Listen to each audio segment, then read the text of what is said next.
Box Destroyers, what's going on? Welcome. Hey, in this video, we're going to talk about 10 frugal life hacks that actually work. And right before we get to it, if it's your first time to the channel, a special welcome to you. My name is brooksconkle. So I believe that we shouldn't just think outside the box. We should completely destroy the box. I think life and business is a giant adventure. And my passion is to live that with you guys and really get into that and share that with other people. So I hope you guys will join us on the journey. But let's get right into the video and let's talk about 10 frugal life hacks that actually work. And I've got some notes with me so that I don't forget my points. So I want to go through each one. The first is to negotiate better, right? So a lot of people don't think about negotiating things, and I'm not talking about negotiating like at the grocery store for your milk or negotiating at your local restaurant when you're ordering a Subway sandwich or something. What I'm talking about is the bigger items, right? With the bigger companies, there's potentially always room for negotiation. I've learned that certain cultures, there's certain cultures, so I run a few businesses, and there are certain cultures that will always ask for a deal. Hey, is that the best deal you can do? Or hey, can you give me a discount? And I think that the thought process behind that is there's no problem in asking for a discount. What's the worst that a business can say is laugh at you and say no, we can't, no, or we're corporate and our prices are fixed. But ask. It never hurts to ask. And especially, so that's the point, especially when we're talking about larger items, right? So you're talking about your vehicle, buying a car. Or maybe you're getting signing into a cell phone deal or internet deal or something like that. Find out what specials there are. Ask, hey, is there anything else that can be done? Are there any specials or deals that this could work with?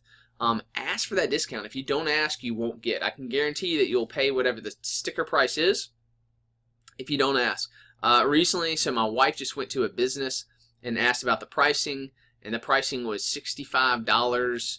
I forget what it was, $65 per a month or something for this service. Well, she found a coupon on. She said, okay. She found a deal online for $14.95 for the month if she just gave him her email. She said, yeah, no problem. I only literally need this service for a month.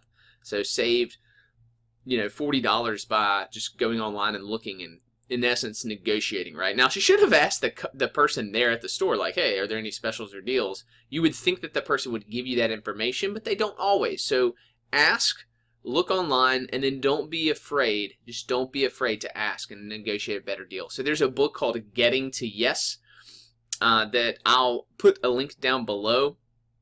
Great book on negotiating and getting some of those win-wins going, okay? So you can check that book out if you've never read it.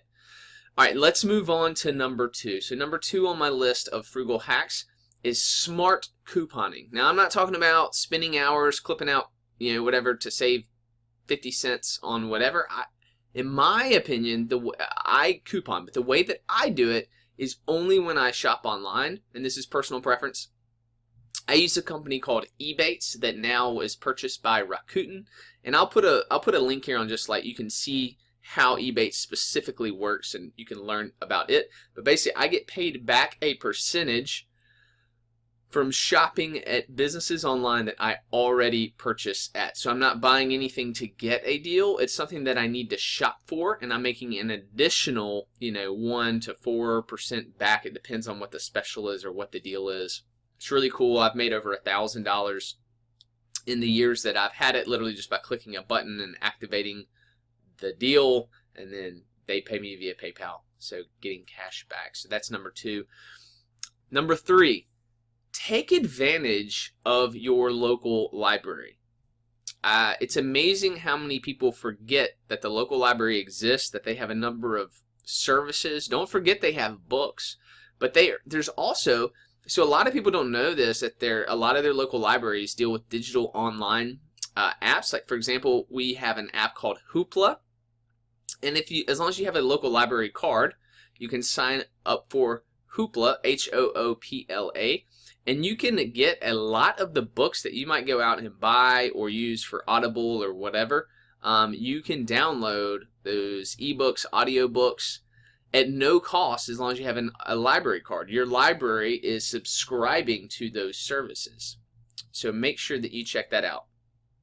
The next one I would say is don't get caught up in fashion trends. Look, if you do this, go for it if it's something that you're just really passionate about. But if you get caught up in fashion trends, one, the trend is going to disappear after a certain amount of time, and you're going to be stuck with some type of clothing or product or whatever that you don't even want anymore. If you keep things kind of simple, I'm not saying wear the same thing every day, like jeans and a t-shirt every day, although many iconic people are known to have done this. Steve Jobs, Mark Zuckerberg at Facebook.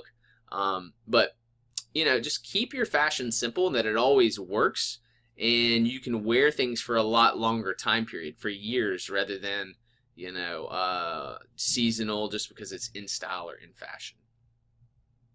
So the next hack I have is to drink tap water. Like, so many people will spend $2+ for bottled water at places, and take water with you. So look, here's a water bottle. I wasn't even planning this, but here's a water bottle that literally I fill up every day. It's always in my pack with me. It's an Nalgene water bottle. You know, probably paid $8 or something for this bottle, and I always have it with me. So if I'm thirsty, which actually I was really thirsty, I don't have to go to a store or vending machine and buy bottled water. That's out of my tap from my house, right? So another place, look, and you can do this, you don't have to do this, but at restaurants, I think it's crazy, like, to spend $3 or whatever on like a little cup of iced tea or some soft drink or whatever. I typically order water at restaurants. Like, I'm there for the food, not for some specific beverage that goes with my food. And I get it. You're probably used to drinking a certain drink. I'm actually used to drinking water, and so I do the same thing at a restaurant. I don't know, I'll probably save $1,000 a year just by ordering water at a restaurant. So that's that. The next one is use a grocery pickup service, and what I mean by that is like online, not necessarily delivery, but at least online pickup. So Walmart is rolling theirs out really good. Once we got going with it, we've never gone back. So what it does is it allows us to order specific things, right? We know exactly what we're getting. We're not going up and down the aisles in the store and then overbuying and saying, oh, this looks good, this looks good. We're getting exactly what we need for the week, which is great. And what they do, that company specifically, is if you don't have if they don't have the item that you requested, they give you like the next upgraded item, absolutely no charge, for free. So it's really amazing. And they bring it out to your car, right? So you just set up a pickup time and they bring it out to your car. I think we have a referral link where you'll get $10 or something if you haven't used it before. I'll put that down below if we've got that. So, my next frugal hack is to buy used, and not necessarily on, like, you know, the simple stuff or stuff you may say, like, kind of like the bigger items that you might not think of. So, like, use things like Craigslist or Facebook or Let Go, those apps, and acquire things that you need. So, I don't know, maybe it's something like a ladder, right, at your house, where if you go, oh, I need a ladder, run over to Lowe's, it's, you know, $70 or something for a ladder. Well, you could probably hop on one of those websites and find a decently fine used ladder for $30 or $40, right? So why not save 50% by just buying from someone in your local area and going and picking it up from them, right? Next item is to batch your cooking. So basically this takes planning, but plan for the week so that you're not reacting. If you're reacting with your food, meaning it's 11:30 and I'm hungry for lunch, you have to do something about that. So typically what that means is running to a restaurant, grabbing some food, whatever, and that's, you know, gonna cost you what, $5 to $10 at a minimum, I guess. You know, maybe $8 to $10, kind of just depending on what you get. But if you planned ahead and batch your food, and say you cook on Sunday, which is actually one of the things that we do in our house, cook on Sunday, you can kind of have your meals planned. You can have food with you, so when you're hungry, you can grab a snack, grab your food. And it also helps with that planning of that grocery, buying those groceries once a week and just kind of knowing what you need. And I'm not saying don't go out to eat and do that. what I'm saying is just instead of being reactionary, just kind of plan what you're doing, right? Plan it a little bit better. So the next one is to unsubscribe from retailer emails. So all those emails that you have in your inbox with really cool looking deals from your friends at local businesses. They're great deals. I know you're like, oh man, that's a great deal. I need to look at that shirt. Or ooh, I like those shoes. Unsubscribe from those. The reason being is because you probably didn't need shoes. You just, when you saw the image or you saw the deal, it made you want those items. So if you go through and spend some time and unsubscribe from those, then you can go out and seek out those deals when you need them, rather than being, you know, promoted deals that just cause you to want them, right? All right, so the last and final item, frugal hack, is to use a credit card instead of a debit card. I know this may sound like, well, but what you know what? A credit card runs up a balance. You know, I've made video on this, but like a credit card, one, is safer because you're protected your purchases, right? And two, as long as you are disciplined to pay off your balance in full every month, so don't use your credit card for more cash than you have every month, you will make money on the credit card, right? So I use a credit card that we get 2% cash back on literally everything. So every $100 that I spend for our personal expenses, I'm making $2 literally for doing nothing. My credit card gets paid automatically every month.